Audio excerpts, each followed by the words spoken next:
அனைவருக்கும் வணக்கம். இன்னைக்கு ஹிந்து நியூஸ் பேப்பர்ல என்ன இம்பார்ட்டன்ட் நியூஸஸ் இருக்கு அப்படின்னு சொல்லி பார்ப்போம். முதல்ல பார்த்தீங்கன்னா, நக்கட்ஸ் ஆஃப் ஹிஸ்டரின்னு சொல்லி தமிழ்நாடு பத்தின ஒரு சில வரலாறுகள குடுத்திருக்காங்க. அதுல Vedanthangal bird sanctuary was established in the year 1936 அப்படிங்கிற ஒரு ஃபேக்சுவல் டேட்டாவ நமக்கு குடுத்திருக்காங்க. சரியா? இந்தியாவை பொறுத்தவரைக்கும் மிக பழமையான ஒரு பறவைகள் சரணாலயம் அப்படின்னு சொல்லி பார்த்தீங்கன்னா, அது வேடந்தாங்கல் பறவைகள் சரணாலயம் தான். இது வந்து ஒரு ராம்சார் சைட்டா எப்ப ரெகக்னைஸ் பண்ணியிருக்காங்கன்னா 2022ல ரெகக்னைஸ் பண்ணிருக்காங்க. 3 டேட்டா 1936ல எஸ்டாப்ளிஷ் பண்றாங்க. 1936னால ஓல்டஸ்ட் பேர்ட் சாங்சுரியா இருக்கு. ராம்சார் சைட்டா எப்ப வந்திருக்குன்னா 2022ல வந்திருக்கு. சரியா? அவ்வளவுதான்.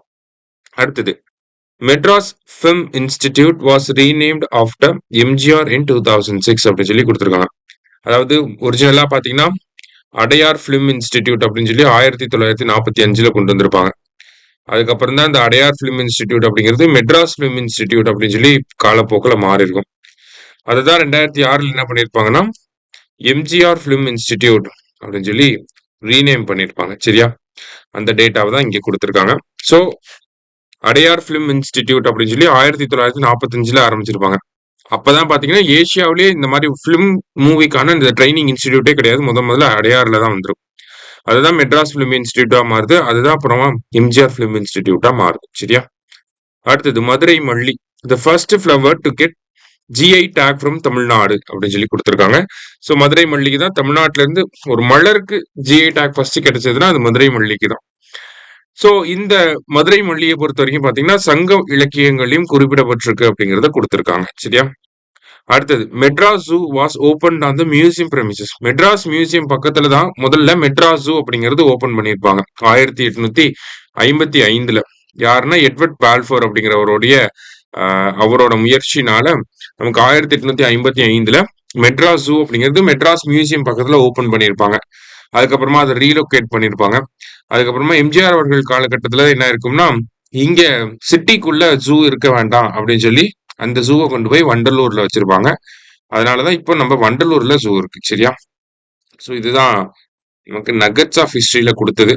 அடுத்தது என்ன இருக்கு அப்படின்னு சொல்லி பாத்தீங்கன்னா நிறைய செய்திகள் இன்னைக்கு நம்ம பார்க்கலாம். அடுத்த செய்தியில பார்த்தோம்னா state tops country in number of factories has strong industrial work force அப்படின்னு சொல்லி கொடுத்துருக்காங்க. அதாவது ஏஎஸ்ஐ ரிப்போர்ட் அப்படிங்கிறது வந்திருக்கு. ஏஎஸ்ஐ ரிப்போர்ட் ஃபார் 2023-24 அப்படிங்கிறது வந்திருக்கு. சரியா? ஏஎஸ்ஐ ரிப்போர்ட்னா என்ன? ஆனுவல் சர்வே ஆஃப் இண்டஸ்ட்ரீஸ் அப்படின்னு சொல்லுவாங்க. இதை கூட கேட்கலாம். ஓகே, இதெல்லாம் ஆல்ரெடி கேட்டிருக்காங்க எக்ஸாம்லயும். ஆனுவல் சர்வே ஆஃப் இண்டஸ்ட்ரீஸ் அதை யார் ரிலீஸ் பண்றாங்க? Ministry of statistics and programme implementation அவங்க தான் ரிலீஸ் பண்றாங்க. சரியா?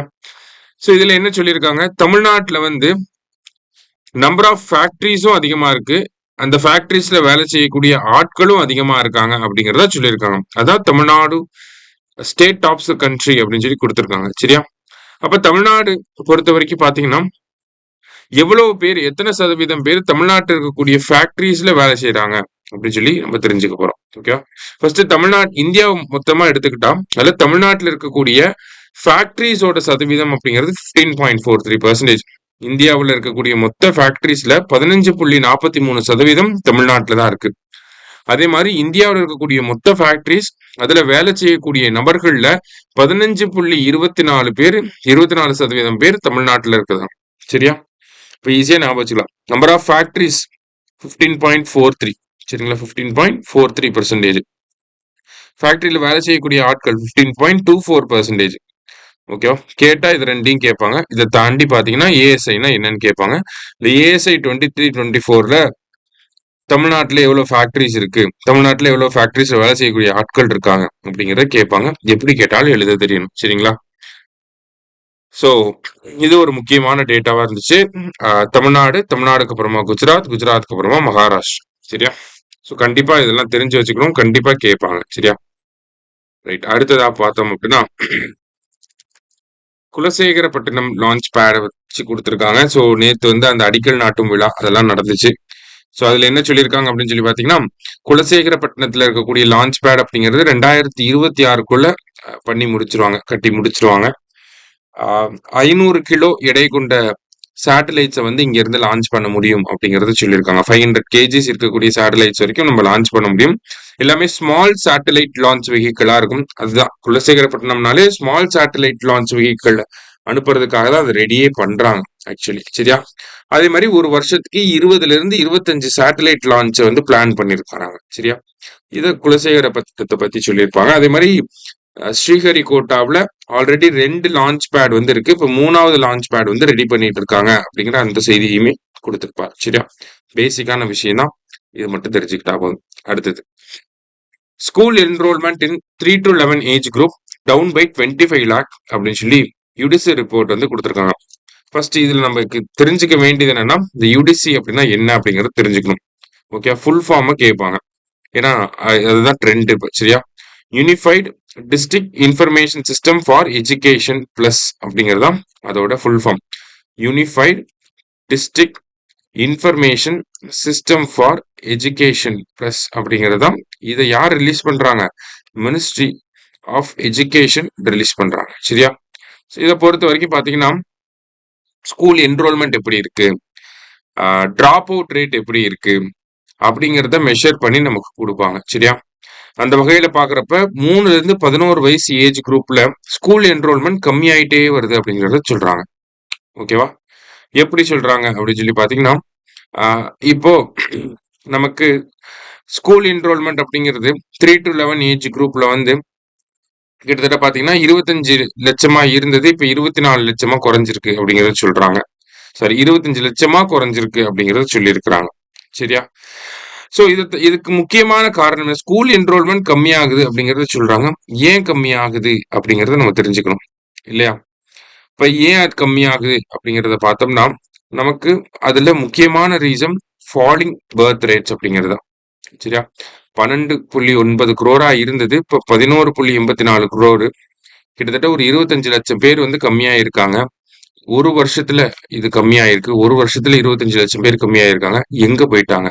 ஸ்கூல் என்ரோல்மெண்ட் டிராப் அவுட் அதிகமாயிருச்சா, இல்ல வேற ஏதாவது காரணங்களா அப்படின்னு சொல்லி பாக்குறப்ப, அதுக்கு அந்த சர்வேல சொல்லக்கூடிய காரணம் என்னவா இருக்குன்னா, ஃபாலிங் டெத் ரேட் அப்படிங்கிறது, சாரி ஃபாலிங் பர்த் ரேட் அப்படிங்கிறது ஒரு காரணமா இருக்கு. ஓகேவா? ஏன்னா நமக்கு வந்து டெமோகிராபிக் ஷிஃப்ட் அப்படிங்கிறது ஏற்படுது.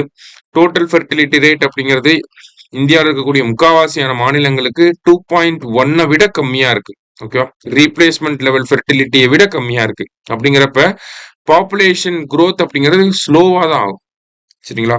இப்ப டோட்டல் ஃபெர்டிலிட்டி ரேட் 2.1க்கு கீழே இருக்கப்ப பாப்புலேஷன் குரோத் ஸ்லோவா இருக்கும். 2.1க்கு மேல இருக்கப்ப பாப்புலேஷன் குரோத் அதிகமா இருக்கும். இப்ப நம்ம என்ன இருக்கும், இந்தியாவோட டோட்டல் ஃபெர்டிலிட்டி 2.0ல இருக்கு, தமிழ்நாட்டோடது 1.5ல இருக்கு. அப்ப பாப்புலேஷன் குரோத் அப்படிங்கிறது கம்மியாயிட்டே வருது. அதனால என்ன ஆகுதுன்னா, நமக்கு ஸ்கூல் என்ரோல்மெண்ட், இப்ப பிறக்கக்கூடிய குழந்தைகளின் எண்ணிக்கையும் கம்மியாகும் இல்லையா? அப்ப குழந்தைகளின் எண்ணிக்கை கம்மியாகிறதுனால தான் ஸ்கூல் என்ரோல்மெண்ட் கம்மியாகுது அப்படிங்கிறது யுடிசி ரிப்போர்ட்ல அரசாங்கம் சொல்லக்கூடிய ஒரு விஷயம். சரியா? அதுதான் இங்க கொடுத்திருக்காங்க. அதை தாண்டி பாக்குறப்ப நமக்கு கிராஸ் என்ரோல்மெண்ட் ரேஷியோ அப்படிங்கிறது இன்க்ரீஸ் ஆயிட்டே இருக்கு. இப்ப மிடில் ஸ்கூல் லெவல்ல பாத்தீங்கன்னா 89% இருந்து 90% மாறி இருக்கு. செகண்டரி ஸ்கூல்ல 66ல இருந்து 68% மாறி இருக்கு. அதே மாதிரி டிராப் அவுட்டுமே வந்து நமக்கு பெட்டர் பெர்ஃபார்மன்ஸ் தான்.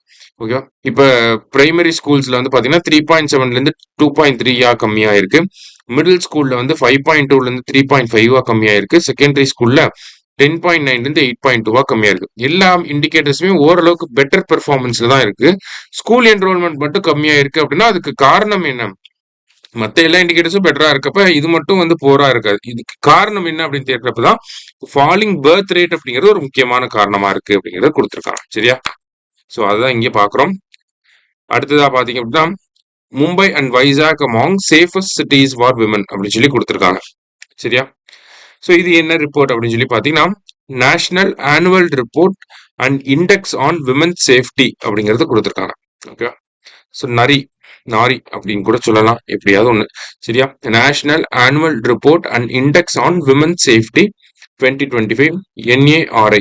இதோட ஃபுல் ஃபார்ம் கேட்கலாம். National annual report and index on women safety. சரியா? ஸோ இதுல என்ன சொல்றாங்க அப்படின்னா, மும்பை, விசாகப்பட்டினம், கோஹிமா, புவனேஸ்வர், ஐஸ்வால், கேங்டாக், இட்டாநகர், இது எல்லாமே பாத்தீங்கன்னா சேஃபஸ்ட் சிட்டி ஃபார் விமனா எமர்ஜ் ஆயிருக்கு. இதே அன்சேஃபா எதெல்லாம் இருக்கு அப்படின்னு சொல்லி பாத்தீங்கன்னா, பாட்னா, ஜெய்ப்பூர், ஃபரிதாபாத், டெல்லி, கொல்கத்தா, ஸ்ரீநகர், ராஞ்சி இது எல்லாமே வந்து லோவஸ்ட், அதாவது புவரா இருக்கு அப்படிங்கறத சொல்லியிருக்கிறார். சரியா?